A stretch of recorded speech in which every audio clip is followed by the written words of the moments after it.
The Bharatiya Janata Party has lambasted the state government for its failure to take up the expansion work of the Daboli airport even 9 months after the foundation stone was laid. Speaking at a press conference, BJP leader and Mandre MLA Lakshmikant Parsekar advised the government to act instead of giving verbal assurances. Expressing his concerns over the lapsing of tender for the expansion of the Dabolim airport, Mr. Parsekar called upon the government to stop fooling the people and charged that the government was not serious about the expansion of the Dabolim airport. ही बाता ज्यो आसात ह्यो सरकारान थांबोवच्यो, सरकारची कितें फटिंगपणां असली हें लक्षांत येता. फाटले 9 म्हयने शिलान्यास केल्ल्या प्रकल्पाक, फातर बसयल्ल्या प्रकल्पाक ताच्या नंतर दुसरो फातर लागलो ना. केवळ फाउंडेशन स्टोन घातलो आनी गेली 9 म्हयने न्हिदून रावले, लोकांक फटयले. Expressing doubt over the Chief Minister's assurances to start work in December, Mr. Parsekar said that the government had been fooling the people over expansion of airport while allowing the tender issued in February this year to lapse.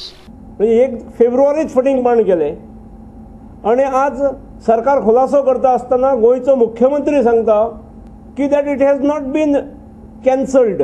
हाचोच अर्थ तो scrap जाला किंवा lapse जाला आणि परत जी फेब्रुवारीत फटिंगपणां केली तशीच दुसरी फटिंगपणां करता आसतना आमी नोव्हेंबरांत आसान, नोव्हेंबराच्या शेवटाक आसान म्हणटा डिसेंबरांत काम सुरू जातलें. कशें सुरू जातलें म्हणजे ज्या गोष्टीक लागून, ज्या टेक्निकल प्रॉब्लेमाक लागून पयले फावटी लॅप्स जाला तो प्रॉब्लेम अजून सॉल्व जाल्लो ना, तो टॅकलूच केलो ना. तो टॅकल करून, तो सॉल्व करून काम परत रिटेंडर करूंक जाय, म्हयन्याभरात सुरू करप म्हणून जे आश्वासन दिता हे निव्वळ फटिंगपणां आसा. 2008च्या फेब्रुवारीत जो जनतेकडे फटिंगपणा केलो तोच फटिंगपणा सरकार आज पुन्हा एकदा करता, हेचे दुःख दिसता. सरकार दाबोळीच्या बाबतीत, दाबोळीच्या विस्तारीकरणाच्या बाबतीत मुळीच सिरियस ना हे लक्षात येता. It is ironic that the government had allowed the tender to lapse and woke up from a 9-month slumber only when the opposition leader Manohar Parrikar took up the issue. Mr. Parsekar further opined that the lax attitude of the governments, both at the centre and the state, led to the cancellation of the tender even though the upgradation of 33 non-metro airports had been carried out. 34तले 33 airport, non metro airport improve झाले, upgrade झाले. एकमेव Dabolim airport हो ह्या देशांतलो improve जावंक शकलो ना. ही ह्या सरकारची नामुष्की आसा, अत्यंत हलगर्जीपणा आसा. आणि आता केवळ नेव्हीचेर अपराधाचे बोट दाखवून काम जावचें ना.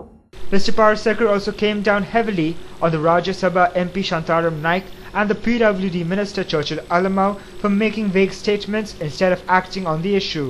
1810 एकर जमीन ही नेव्हीन ग्रॅब केला म्हटला, म्हणजे चोरयेचो आरोप घातला. फक्त ताणें इंडियन पिनल कोड सकल खंयच्या कलमा सकल तेंचेर खटलो भरूं शकता हेच फक्त ताणें सांगूंक ना. खरो आदोगाद तो खरें म्हणजे तेंय सांगूंक जाय आसलें. आणि आतां आपूण भरता बीन म्हणून बाप शांताराम नायक होय सरकारचो भाग आसा, सिनियर हाऊसाचो तो मेंबर, सिनियर मेंबर आसा. खरें म्हणजे ह्या विशयाचेर उलोवणें ताणें संबंधीत खात्या कडेन करूंक जाय किंवा राज्यसभेत करूंक जाय. मडगांवच्या सभांनी करून कांय अर्थ ना. चर्चिला सारको मनीस बीन म्हणजे जो I will not allow anybody to stall Dabolim expansion over my body असले भाशा चर्चिल बाब उलय. दाबोळीचो विस्तार हांव कोणाक थांबोवंक दिवचो ना. थांबोवपा खातीर तो केन्ना तरी सुरू तरी जावंक जाय.